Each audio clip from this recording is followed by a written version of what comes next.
Buenas, buenas. Esta oportunidad vamos a hablar sobre el electrocardiograma. Bien, como en todas las clases, empezamos siempre con la definición. ¿Qué es el electrocardiograma? Profe, yo sé, el electrocardiograma es el registro gráfico de la actividad eléctrica del corazón en función del tiempo.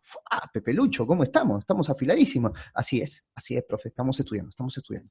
Bueno, entonces, como registra la actividad eléctrica del corazón, hay que entender un poquito dónde se genera esa actividad eléctrica. ¿Bien? Antes de comenzar con esto, ¿para qué? ¿Ustedes han escuchado para qué sirve el electrocardiograma? ¿O cuál es la utilidad? ¿Ya saben definirla? A ver, hablemos un poquito de la utilidad. Sí, así es. Sirve para diagnosticar trastornos de la conducción, trastornos de la generación del impulso eléctrico, ¿bien? Lesiones en el miocardio, lesiones pericárdicas, trastornos hidroelectrolíticos, intoxicaciones, anomalías en las cavidades, por ejemplo, si el corazón está muy grande o tiene algún daño estructural, ¿bien? Pero eso lo vamos a ir viendo conforme avancemos durante la clase y en otros videos con mucho más a detalle, ¿va? Entonces empecemos. ¿Dónde se genera el impulso eléctrico? A ver, Pepe Lucho, dale. ¿Te acordás dónde se genera el impulso eléctrico? Bien, acá les traje un esquemita del corazón. ¿En dónde? En el nódulo. O sea, el corazón tiene un sistema que va a generar el impulso eléctrico. ¿Estamos de acuerdo? Que es el nódulo sinusal. Así es. ¿Qué tiene que saber del sistema cardionector? O recordar un poquito del sistema cardionector, que está formado por varias estructuras. El primero de ellos, el nódulo sinusal, que se localiza en la altura de la desembocadura de la vena cava superior, y algo muy importante que esto después le va a servir porque tiene una correlación fisiopatológica, que el nódulo sinusal está en el subepicardio, es decir, debajo del epicardio, ¿bien? Recordemos un poquito, antes del sistema de conducción, recordemos que el corazón histológicamente tiene tres capas: el epicardio, el miocardio y el endocardio, ¿bien? Todo lo que esté por debajo del endocardio, nosotros lo denominamos subendocárdico. Todo lo que esté por debajo del epicardio se denomina subepicardio, ¿bien? Bueno, entonces el nódulo sinusal, dijimos, el nódulo sinusal se encuentra a la altura de la desembocadura de la vena cava superior y es subepicárdico, ¿bien? Desde ahí, el nódulo sinusal tiene la capacidad de generar su propio impulso eléctrico, más allá de que esté coordinado y organizado por el sistema nervioso autónomo, tanto parasimpático como simpático, ¿bien? Hasta el siguiente nódulo, ¿bien? Una vez que se genera el impulso eléctrico acá, ese impulso es transmitido por unos cables. Esos cables nosotros los denominamos haces internodales. ¿Bien? ¿Hacia dónde, profe? Hacia el nódulo aurículo-ventricular. ¿Dónde se encuentra el nódulo aurículo-ventricular? Bien, bien en la parte inferior del tabique interauricular. ¿Bien? Hasta ahí. Luego acá existe una pausa fisiológica, ¿bien? Una pausa fisiológica. Y eso tiene que ver mucho con la estructura propia del nódulo aurículo-ventricular para evitar el pasaje hacia los ventrículos mientras se despolarice toda la aurícula, ¿bien? Profe, ¿y la aurícula derecha cómo le llega la información? Bien, dijimos que el impulso se genera, ¿bien? El potencial de acción se genera a nivel del nódulo sinusal mediante un haz que tiene un nombre propio, si ustedes quieren pueden acordarse, se llama haz de Bachmann, va hacia la aurícula izquierda.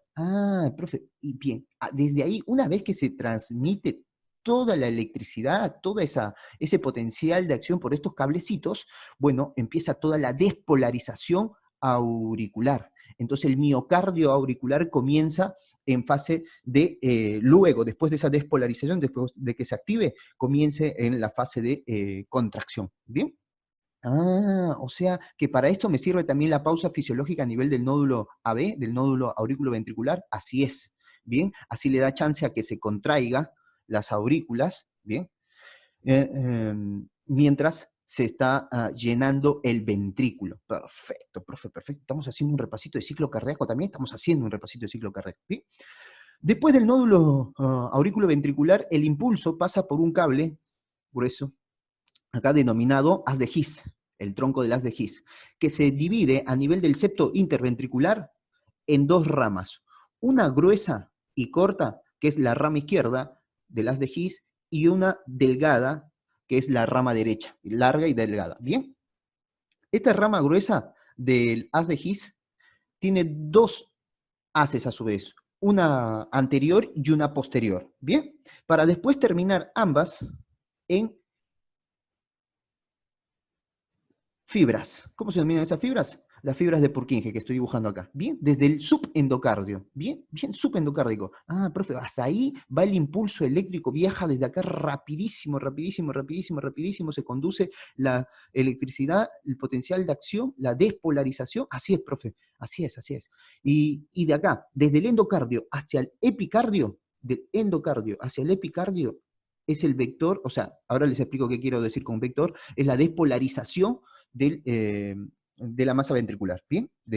Ojo, esto es importantísimo, desde el subendocardio al subepicardio, o sea, de endocardio a epicardio, ¿bien?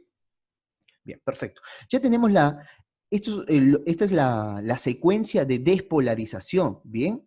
En ese orden va, ¿ah? En ese orden. Ahora, esta actividad eléctrica, estos cablecitos, tiene una correlación cuando uno intenta registrar o registra propiamente a través de electrodos y lo conecta a una máquina que lo vamos a ver más adelante, ¿sí? ¿Sí? Tiene una correlación, ¿bien? Tiene una correlación. Perfecto, ya vimos. ¿Y cuál es la frecuencia? Profe, ¿cuál es la frecuencia de descarga del nódulo sinusal? Porque no me dijo, profe. Ah, bien. El nódulo sinusal, como tiene automatismo, o sea, tiene la capacidad de generar sus propios estímulos, su propio impulso, su propio potencial de acción, bien, genera una frecuencia de estímulos de aproximadamente entre los 60 y 100. Si es que no andase por algún motivo, no funcionase el nódulo sinusal, bien, es relevado en su función por el nódulo auriculoventricular, pero tiene una frecuencia de automatismo también, porque es automática también esta célula, de descarga entre el orden de 30 a 60 latidos, de 30 a 60 estímulos por minuto. Bien, que luego eso sí se correlaciona luego con una sístole, etcétera, pero bueno, hablemos de potenciales. Bien, de estímulo. Profe, y si no funciona el nódulo auriculoventricular, bueno, te quedan las fibras de Purkinje, que también son células automáticas, pero tienen otras características, que estas células son más dependientes de sodio, en cambio estas dos, el nódulo sinusal y el nódulo auriculoventricular, son más dependientes de calcio, ¿bien? No tienen una fase 4 horizontal, no tienen una fase meseta. Profe, a ver, explíquemelo mejor en un dibujito. Bueno, bien. Acá, miren acá. Miren, este es el potencial de acción del nódulo sinusal. ¿Bien? Entonces, ustedes ya lo conocen, potencial de acción. Miren la fase 4. La fase 4 no es recta. O sea, una vez que se repolarice, ¿bien? Que viene la repolarización del potencial de acción, se continúa con una despolarización lenta para luego despolarizarse. O sea, constantemente va permitiendo flujo de iones acá. Y esto tiene que ver, tiene una explicación a nivel de canales, unos canales que se denominan los canales Ifani, ¿bien? Y de acuerdo a esta pendiente, a la angulación de esa pendiente, si está mucho más vertical o mucho más horizontal, va a depender la frecuencia de descargas. Y esto depende del sistema nervioso, ¿bien? Autónomo, tanto simpático como parasimpático, ¿bien? La frecuencia de descarga. Bueno, y si se comparan con el nódulo auriculoventricular, miren, la pendiente es más inclinada, ¿bien? Es más inclinada, no es tan verticalizada como la del nódulo sinusal. Por eso la frecuencia de descarga también es mucho menor a la del nódulo sinusal. Y ahora, si se fijan, las fibras de Purkinje, vamos por acá, estas son las ramas de Purkinje, ¿bien? Tiene una meseta, la fase 4 es plana, por eso es que la frecuencia de descarga también es mucho menor, está en torno de los 25 a 30 descargas por minuto, mucho menor, ¿bien? Esas son células con capacidad de automatismo, con capacidad de generar impulsos, nódulo sinusal, nódulo auriculoventricular y las fibras de Purkinje. Ahora, por otro lado, veamos qué pasa con los potenciales de acción a nivel de las masas auriculares y ventriculares. Por ejemplo, después de que se genere el impulso a nivel del nódulo, se tiene que transmitir todo este impulso a todas las células miocárdicas, tanto, miocárdicas auriculares como miocárdicas auriculares derechas como las izquierdas, ¿bien? Y tienen que ser al unísono, ¿bien? Esta despolarización. O sea, después de que se genere el impulso, se pasa al miocardio. Por eso decimos sino auricular, ¿bien? Una conducción sino del nódulo sinusal, sino hacia las aurículas, ¿bien? Se corresponde luego con el potencial de acción a nivel de la masa miocárdica. ¿Bien? ¿También vieron? O sea, acá.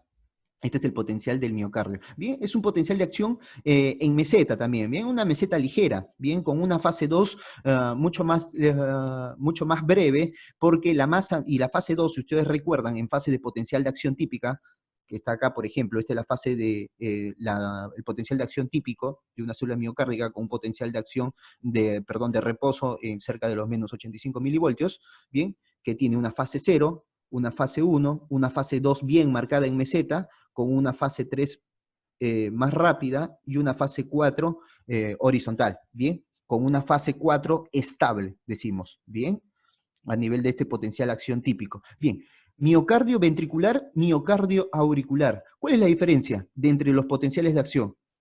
Profe, yo me doy cuenta acá, la fase 2, mire, la fase 2 acá es mucho más breve que acá, esta es una fase 2 más larga, más estable. Así es, Pepe Lucho. ¿Y por qué se debe esto? Ah, porque el miocardio, el miocardio ventricular, ¿cómo es la masa ventricular del miocardio? ¿Cómo es esta masa? Profe, es voluminosa, así es, tenemos muchos cardiomiocitos acá. Profe, ¿y en las aurículas? No, es muchísimo menor. La masa es mucho más delgada, ¿bien? Entonces no necesito tanto tiempo para que se despolarice toda y se contraiga toda la masa auricular, ¿bien? Porque ya se despolarizó. Y esto sirve para la contracción. Ah, profe, ahora sí me va quedando claro. Y profe, ¿me puede hacer un repasito de la fase de potencial? Claro que sí, Pepe Lucho, claro que sí. Bien. Eh, Comencemos. A ver, esto es un potencial de acción típico, ¿no? Le dije, esto es un potencial típico en meseta. Bien. La célula está en reposo. Bien, el miocardio está en reposo hasta que recibe el estímulo de todo el cable, de todo el sistema de conducción que habíamos mencionado. Bien, a partir, por ejemplo, acá, a nivel de las fibras de Purkinje, bien, recibe la despolarización, se activa y se abren los canales de sodio, voltaje operando, comienza a ingresar sodio, un flujo masivo de sodio, la despolarización. Ah, profe, o sea, claro, la fase 0, ¿bien? Despolarización, ingreso de sodio. Después se continúa con la fase 1, con la fase de repolarización precoz, ¿no? ¿Sí, profe? Sí, sí, sí. Y esta fase también 1, con esa caída brusca, tiene que ver con una inactivación de los canales de sodio. Comienza a salir potasio, ingresa cloro también, ¿bien? Y lo otro, la meseta, la fase 2, pregunta de examen, ¿a qué se debe? Al ingreso a la apertura de los canales de calcio tipo L y comienza a ingresar calcio. Profe, ¿para qué el calcio? ¿Para qué se necesita calcio, muchacho? ¿Para qué se necesita calcio? Profe, yo sé. Claro, claro. ¿Para qué? Para la contracción, profe, para la contracción. Así es, para la contracción, ¿bien? Tanto auricular como ventricular, solamente que acá estamos haciendo el ejemplo del potencial de acción miocárdico, ¿ah? De la célula miocárdica, del miocardio ventricular, ¿bien? Pero miren acá también tiene que haber ingresado calcio, ¿bien? ¿No? Para la contracción. Perfecto, profe. ¿Y después de con qué se continúa? Ah, con la repolarización, repolarización. ¿A qué se debe la repolarización? A la salida de potasio mucho más rápido. Ah, profe, canales rápidos de potasio para salida. Sí, sí, sí, se repolariza ahí. Bien. Profe, ¿y algunas veces yo he visto que esto se puede bajar también? Sí. ¿Eso qué sería? La hiperpolarización. Salió tanto. Pero luego tenemos nosotros siempre una proteína bien en la membrana, transporte activo, bien, sí, la bomba sodio-potasio ATPasa. Perfecto, Pepe Lucho, que luego te restablece este potencial de membrana. Muy bien, a la fase 4. Muy bien, se ve que han estudiado potenciales de acción. Excelente. Bien, bueno, profe, ya me habló de potenciales de acción de células miocárdicas, o sea, la célula esta miocárdica no es una célula automática, pero también me habló de potenciales de acción a nivel del nódulo sinusal, que me dijo que la pendiente, la frecuencia de descarga, el automatismo, la generación del impulso. ¿Y eso qué tiene que ver con el electrocardiograma? Es que justamente esa actividad eléctrica es la que nosotros luego vamos a registrar en el electrocardiograma, o se registra en el electrocardiograma mediante los electrodos que van sensando esa diferencia de potenciales. Ah, profe, a ver, ¿cómo sería? Vamos a borrar todo esto, muchachos. Bien, miren acá. Esto de acá, este esquema típico, es un electrocardiograma, bien, esto más que de libro es de tatuaje, ¿no? Bueno, comienza con una inflexión, una deflexión, una elevación. Esto se denomina ondas, ¿bien? Después tiene una línea recta que se denomina segmentos, y acá va con las nomenclaturas, onda es toda deflexión, o sea, positiva hacia arriba, negativa hacia abajo, ¿bien? Y segmentos son líneas, son trazos, estos son trazos, justamente trazos de la actividad eléctrica del corazón. Este trazo recto, sin una elevación ni descenso se denomina segmento. ¿Bien? ¿Qué es un segmento? Es un trazo isoeléctrico, es decir, no hay una elevación ni un descenso. ¿Bien? Después se continúa de todo este enmarallado que lo denominamos nosotros complejo QRS. ¿Bien? Q, la onda negativa, la primera que aparece acá, R, bien, la onda positiva, bien, la primera siempre, R siempre va a ser la positiva del complejo, bien, S siempre es la negativa seguida de una onda positiva, bien, profe, ¿y siempre es así, QRS así, esa onda es perfecta? No, va a depender mucho desde dónde se esté mirando esa actividad eléctrica, porque no es lo mismo registrar y colocar una camarita acá que pueda ver al corazón y que siga el eje de despolarización, el eje de la actividad, que lo normal es que vaya desde el nódulo sinusal hasta ¿dónde? Hasta las fibras de Purkinje, ¿se entiende? ¿Se entiende? Perfecto, profe, perfecto. Ah, bien. ¿Y eso de dónde a dónde va? Claro, va desde atrás hacia adelante, bien, de derecha a izquierda, bien, ¿sí? Y de arriba hacia abajo. Perfecto. Y eso es así en todos los segmentos y en algunos segmentos van a cambiar y eso lo vamos a entender mejor con vectores de despolarización, ¿bien? Bueno, pero ya saben, este es un QRS típico, un complejo QRS típico de un electrodo que esté mirando al eje justamente acercarse, ¿bien? Al eje de despolarización acercarse. Ah, profe, bien. ¿Pero puede cambiar? Sí, puede cambiar. Hay muchísimas formas, muchachos, normales y patológicas, ¿bien? Hay muchísimas formas dependiendo de dónde se mire esa despolarización. Bien, profe. Ah, entonces siempre que dibujan este electrocardiograma así, bien en los libros o la gente que se hace tatuaje, profe, este electro así, o sea, no siempre es así, no siempre es así, muchachos, no siempre es así, pero intentamos graficar esa actividad eléctrica desde una visión, desde una derivación que pueda ver el eje perfectamente, por eso. Ah, profe. Bueno, continúe, profe, continúa. Bueno, este es el siguiente, también es un segmento, ¿bien? Se denomina segmento ST. También es isoeléctrico, no hay actividad eléctrica. Ah, profe, ¿y esto con qué se corresponde? Bueno, ya lo vamos a ver. Bien, profe, y lo siguiente que aparece, profe, ya sé cómo se llama, se llama onda T. Perfecto, Pepe Lucho, ¿cómo te diste cuenta? Sí, porque tiene una elevación, profe, y bueno, aparece la T. Profe, ¿y por qué no le llamaron onda A, B, C, D, E, F? ¿Por qué comenzaron con la onda P? Bueno, acá una nerdeada para los que les gustan estos datos curiosos, se llama onda P porque en el nódulo sinusal existen unas células que se denominan células P. Y las células P tienen una característica, que son dependientes de calcio y son células pálidas, comienza con P. Se dice que tienen automatismo, y automatismo en inglés, no me acuerdo la pronunciación, pero creo que es pacemaker, una cosa así, bueno, pero inicia con P también. Profe, listo. Mira, profe, todo eso. Y la otra característica es que son las primeras células o son las células más primitivas, se dice. Entonces, estas tres características, al quien estudió electrocardiograma, que es Einthoven dijo, bueno, entonces porque si se generan ahí, la primera onda en aparecer es la onda P, y tiene esta característica, bueno, ¿cómo se llama? Perdón, la primera onda en aparecer depende de estas células P, entonces vamos a llamarlas células P en vez de células A. Bueno, eso aparece en los libros, lo pueden buscar. Bien, bueno, entonces por eso lo dominó onda P. Profe, ahora sí, entonces explíqueme, ¿qué quiere decir esa onda P? Esa onda P, lo que está representando es la despolarización auricular. Profe, o sea, una vez que se genera el impulso en el nódulo sinusal, la generación del estímulo es lo más importante, después viene la despolarización auricular. Por todo. Bien, esa despolarización auricular está representada en esta onda P. Bien. Después hay un retraso fisiológico, lo que les decía acá en el nódulo en el nódulo aurículo-ventricular. Sí, profe, hay un retraso fisiológico. Ese retraso está graficado acá, en ese segmento, ah, bien, en ese segmento PR. Bueno, este segmento que tiene ese retraso, también no hay actividad, pero ¿qué pasa? ¿Con qué coincide? Mire, ¿con qué coincide? Profe, yo sé, con el ingreso de calcio en esa fase 2 más breve del miocardio auricular. Muy bien, Pepe Locho, pero ¿cómo estás? Bueno, así es, con la fase de contracción, o sea, en ese momento donde se está contrayendo, se encuentra completamente ya despolarizado la masa auricular, entonces no se registra actividad eléctrica. Por eso esta línea isoeléctrica, porque no se registra actividad, porque ya está completamente despolarizado, ¿sí?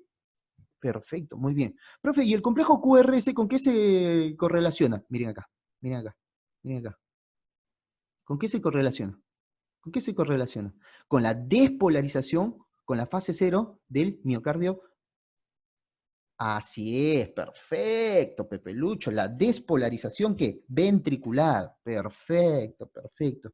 Y después una línea isoeléctrica de nuevo, ¿por qué? Porque ya está completamente, porque está completamente despolarizado. Acá está completamente despolarizado el miocardio y se está contrayendo. Ah, profe, o sea, completamente despolarizado, no hay electrodo, no hay cargas que pueda haber, no hay dipolos, no hay dipolos, por eso se representa como una línea isoeléctrica. Profe, pero después aparece la onda T y se correlaciona, yo sé, profe, la onda T se correlaciona con la repolarización ventricular. Perfecto, perfecto, Pepe Lucho. Bueno, ¿cómo sería todo en limpio? A ver. Onda P, despolarización auricular. Complejo QRS, despolarización ventricular. Onda T, repolarización ventricular. Profe, decime, Pepe Lucho, ¿qué te pasa ahora? Bueno, profe, pero acá habló de despolarización auricular, pero no habló de repolarización auricular. ¿No existe? Sí existe, Pepe Lucho, sí existe. El problema, que esas ondas de repolarización, cuando sucede a nivel auricular, justo coincide con qué? Con la fase de despolarización. Entonces, se oculta en el complejo QRS los vectores de despolarización a nivel de la aurícula. Ah, profe, listo, ya entendí. Listo, profe. Listo, no lo vuelvo a preguntar más. No, sí, preguntame, Pepe Lucho, preguntame. Profe, ¿qué son esos vectores que usted está hablando? Hace mucho rato me dice vectores. ¿Se acuerdan en física vectores que se representan como una flecha? Bueno, estos vectores a nivel del electrocardiograma tienen una explicación. La punta, por convención, es positivo, ¿bien? Y la cola es negativo. Bien, estos vectores tienen una magnitud, tienen un sentido y tienen una orientación. Bien, lo que nos indican son los dipolos. Bien, o sea, esto es mucho más complejo, pero en fácil es esto. Indica los dipolos, es un dipolo que indica hacia dónde se está despolarizando las masas auriculares y ventriculares. Bien, o sea, son muchísimas, porque cuando se genera el impulso acá, tiene que salir disparado para todas partes. ¿Se entiende esto, no? Perfecto. Bien, profe, ¿y hay un vector que represente eso? Así es, hay un vector que represente eso. Por ejemplo, nosotros hablamos entonces de vectores. Acá vamos a la siguiente diapositiva, a ver si... Bien,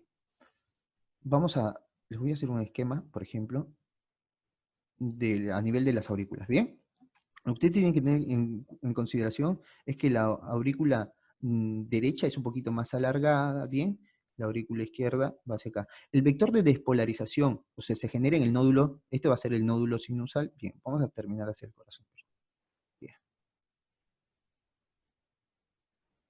bien, listo. Se genera en el nódulo sinusal, ¿estamos de acuerdo? Desde acá tiene que viajar por el haz de Bachmann que les decía, hacia la aurícula izquierda y tiene que contraerse, o tiene que despolarizarse, perdón, para después contraerse en esa fase 2 que les decía, tiene que despolarizarse homogéneamente. ¿Se entiende? O sea, todo a la vez. Bien, perfecto.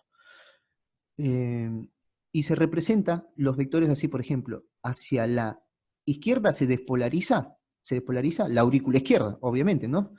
Hacia abajo se despolariza la aurícula derecha. Ah, profe, o sea, las aurículas tienen dos vectores, sí, tienen dos vectores. Y ustedes recuerdan muy bien en su clase de física que podrían usar el famoso método del paralelogramo, ¿no? Cuando tenemos dos vectores que se dirigen que están orientadas hacia distintos lugares, determinar en ellos el vector resultante, ¿bien? Proyectando eh, perpendicularmente en cada uno de ellos, ¿sí?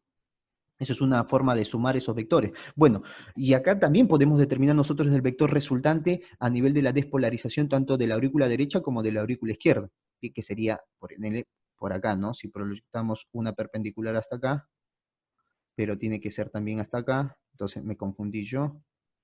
El vector resultante sería hasta esto de acá. ¿Se entiende? ¿Sí? Si tengo 4 cuadraditos por acá, 3 cuadraditos por acá, entonces irá dependiendo hacia dónde se dirija. ¿Se entiende? Van haciendo esto con una regla, etcétera. ¿Bien?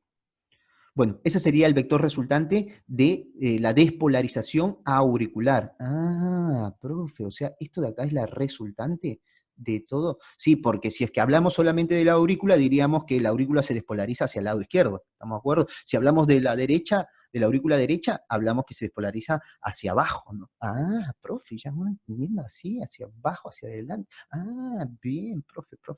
Muy bien, profe, esto me estaba costando mucho entender los vectores. Sí, esto de los vectores, chicos, es como un juego de flechas, básicamente, ¿no? Bueno, se los digo así, ojo, tampoco quiero que se molesten los que hacen física ni nada de esto, pero esto es medicina. Acá lo que nos interesa a nosotros es saber leer un electrocardiograma, ¿bien? Por eso voy y se los explico de esta forma sencilla. Porque lo que nos interesa son determinadas patologías que lo vamos a ver seguro cuando veamos electrocardiografía patológica, ¿bien? Bueno, entonces el vector de despolarización de la aurícula, nos quedamos con esto, con el vector resultante, ¿bien? ¿Hacia dónde se dirige? Aproximadamente 60 grados, ¿bien? Hacia adelante, hacia abajo, hacia la izquierda, ¿bien? Así es, abajo, izquierda, adelante, ¿bien? Ojo, pregunto esto, ¿eh? Vector de polarización auricular, abajo, izquierda, adelante, ¿bien? Profe, ¿y la masa ventricular? Bien, la masa ventricular, muchachos, tiene 3 vectores marcados. Tiene 3 vectores muy marcados, ¿bien?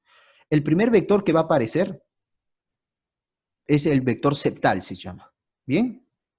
¿Por qué, profe? Y porque se despolariza primero el septo, porque la conducción viene por la rama izquierda, rama derecha, y la rama izquierda conduce, mucho más corto, entonces comienza la despolarización desde el lado izquierdo hacia el lado derecho, y esto es importantísimo también entenderlo, o sea, el vector, el primer vector de la despolarización ventricular es septal, bien, tiene nombre propio y se pregunta, vector septal, bien, vector septal. Bien, es el primer vector. ¿Hacia dónde se dirige?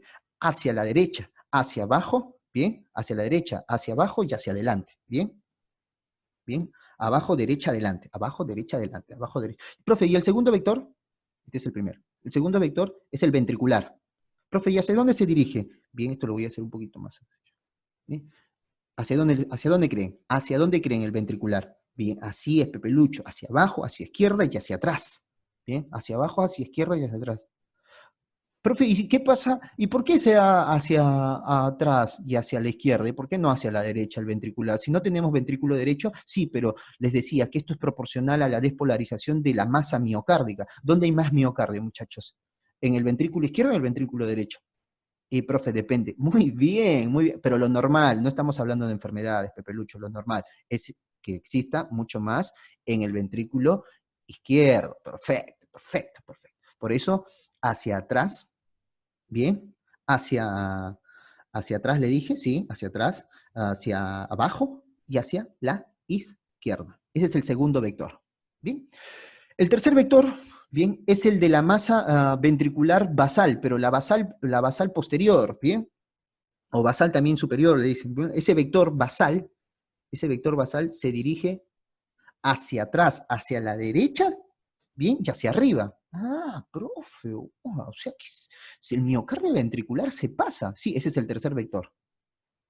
Tercer vector, ¿bien? Basal se llama. Vector basal, vector ventricular, vector septal. Ojo con eso porque esos 3 vectores son pregunta de examen, ¿eh? Son pregunta de examen, ¿bien? Los vectores de despolarización ventricular, ¿bien?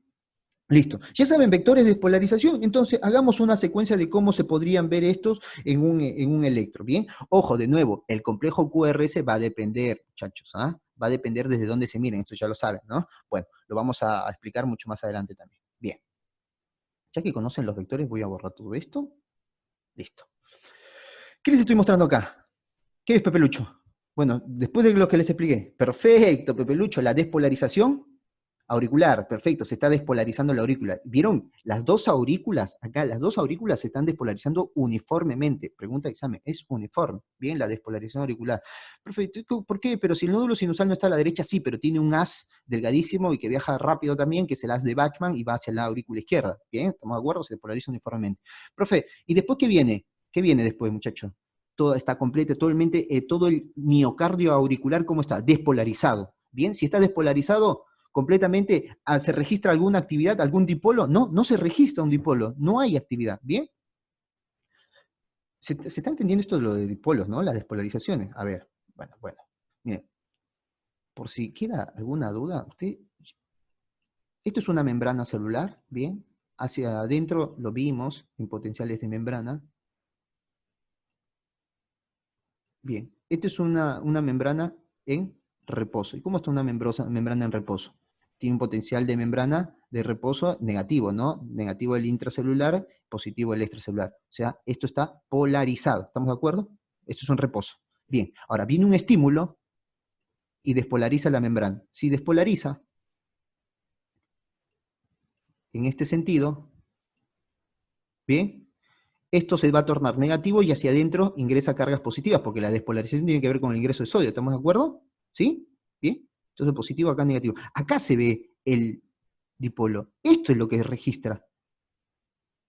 Esto es lo que registra. La punta positiva, la cola negativa, ¿sí? Ah, profe, ya cuando hay despolarización, inicio, cuando hay actividad eléctrica, eso es lo que se registra. Eso es lo que se registra, muchachos. Ah, ya voy entendiendo, ya voy entendiendo. Profe, a ver, continúe. Bien, continuamos. Ahora, ese es en el inicio de la despolarización, pero llega un momento en el cual se va a despolarizar todo por completo, o sea, todo va a ser adentro positivo, intracelular positivo, afuera negativo. ¿Hay dipolo afuera, muchachos? No hay dipolo, no hay un dipolo eléctrico. Bueno, entonces no se registra actividad, pero ya está, ¿cómo está la membrana? ¿Completamente despolarizada? Sí, acá está completamente despolarizada, acá está polarizada, acá está iniciando la despolarización. O sea, polarizada, inicia la despolarización, completamente despolarizada. Y acá hay actividad eléctrica, no hay actividad eléctrica. ¿Y cómo se registra eso en el electrocardiograma? Como una línea isoeléctrica. Esto de acá. ¿Sí? Esto de acá. Ah, y ya está todo despolarizado. Está todo despolarizado. ¿Se entiende? Bien, después de la despolarización, ¿qué viene? El ¿inicio de qué? De inicio de la repolarización. ¿Cómo sería? Si todo estaba acá positivo. Bueno, ojo con esto.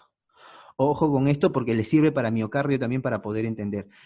¿Se acuerdan cuando le dije la despolarización va de endocardio a epicardio? Bien, en la repolarización, bien, la repolarización va de epicardio a endocardio. Bien, de epicardio a endocardio. Entonces comienza a salir las cargas positivas. Bien, profe. Ah, perfecto. Acá se torna negativo. Bien. ¿Hay dipolo? Hay dipolo. Perfecto, hay dipolo. Ah, pero la punta usted me dijo que siempre es positiva, sí. Entonces se ve siempre positivo. Ah, y como se ve positivo, la punta positivo, porque lo estamos viendo desde estos electrodos, depende de los electrodos, bien, como la punta es positivo y se repolariza desde epicardio a endocardio y vemos siempre la punta de la flecha, muchachos, se ve positivo, ¿cómo se va a graficar en el electrocardiograma? Como una onda positiva, muy bien, muy bien. Después del inicio de la repolarización pasa completamente a estar polarizada, ya se repolarizó por completo. Perfecto, o sea, todo positivo. ¿Y acá hay registro de actividad? No hay registro de actividad. ¿Bien? ¿Se entiende? Perfecto. Bueno, borro eso. Si no se entiende, muchacho, ya sabe, mensajito. Bien, pasamos, siguiente. Bien. Y después de esa línea isoeléctrica, ¿qué se continúa? Perfecto, Pepe Lucho, el complejo QRS. Bien, la onda Q, la masa primero, ¿quién se despolariza? La masa septal, perfecto. El miocardio septal. Después la ventricular, perfectamente. Después la basal, perfecto. Después la isoeléctrica, porque no se registra actividad, está en una fase completamente despolarizada, ¿no? Esto le sirve para que ingrese calcio y se dé la fase de contracción cuando hablamos de ciclo cardíaco, pero bueno. Después la repolarización. Acuérdense, va de epicardio a endocardio, muchachos, de epicardio a endocardio, ¿bien? Y como siempre se ve la punta de la flecha, la carga positiva, ¿bien? Se ve como una onda de inflexión positiva hacia arriba, ¿bien? Y después viene la fase de ya una fase donde se repolarizó por completo, ¿no? Y eso después con el ciclo cardíaco viene con la diástole. Bueno, ¿Se entendió esto? Bueno, ahora sí. Ya saben ya hablamos sobre la fisiología, un poquito de la anatomía, las caras del corazón, ¿no? Hablemos sobre cómo estudiamos, cómo hacemos esto. Esto de acá, por ejemplo, esto que le señalo acá en la imagen, es el electrocardiógrafo, ¿bien? Es el aparatito que va a registrar, que tiene una punta metálica, ¿bien? Que se calienta, y el papel que es milimetrado y termosensible. O sea, cuando toma contacto, cuando se registra actividad, esto conduce la electricidad mediante estos cablecitos, ¿bien? Y esto hace que se generen movimientos. Esos movimientos son los que nosotros luego lo vemos como los trazos electrocardiográficos. ¿Bien? ¿Se entiende? Bien. ¿Cómo están conectados? Porque no van al azar. Bien. Brazo derecho se conecta, estos cablecitos con estos son electrodos metálicos. Bien. Van a nivel de la muñeca, a las muñecas y en los tobillos. Bien. Se denominan electrodos de miembros. Bien. Brazo derecho o muñeca derecha, rojo. Rojo derecho, amarillo izquierdo, pierna izquierda o tobillo izquierdo, verde. Y tierra, negro. ¿Bien? Esos son los electrodos de miembros. Después también tenemos electrodos precordiales. Así es, son estos de acá, los electrodos precordiales, que nos van a servir para ver al corazón, tener las derivadas precordiales. O sea, estos electrodos, que son los aparatos, me permiten ver al corazón desde un plano horizontal. O sea, estas son las derivaciones. Sí, profe, entonces, ¿qué son las derivaciones? Las derivaciones no es otra cosa que son puntos de vista, muchachos, son puntos de vista que permite determinar la actividad eléctrica del corazón. Y tenemos puntos de vista a nivel horizontal. Mire, por ejemplo, a ver, vamos a hacer este trazo. Si esto fuese el corazón, ustedes saben que el corazón tiene esa forma piramidal, etcétera, tiene una base, una cara, ¿bien? Es un órgano tridimensional, ¿estamos de acuerdo? ¿No? Es un órgano tridimensional. Caras laterales, cara anterior, cara basal, la base, perdón, la cara posterior, o la base de la pirámide propiamente, formada por las masas auriculares, ¿bien? Y nosotros necesitamos ver al corazón desde distintos puntos de vista. Y aparecen los planos, dos planos. El plano horizontal, el plano frontal, perdón, que permite registrar desde la derecha, desde la izquierda y desde abajo al corazón. ¿Bien? Y un plano horizontal, o transversal también, si quieren llamarlo así. ¿Sí? Que es el plano precordial, que permite ver al corazón desde acá. Un ojito por acá, otro ojo por acá, otro ojo por acá, por acá, por acá. Entonces estas son derivaciones, son puntos de vista. ¿Sí? Porque el corazón es un órgano tridimensional y el electrocardiograma, muchachos, esto es bidimensional, es un registro de la actividad plana. ¿Se entiende? Entonces, por eso, mientras más visiones tengamos, existen muchas más visiones, pero estas son las 12 típicas.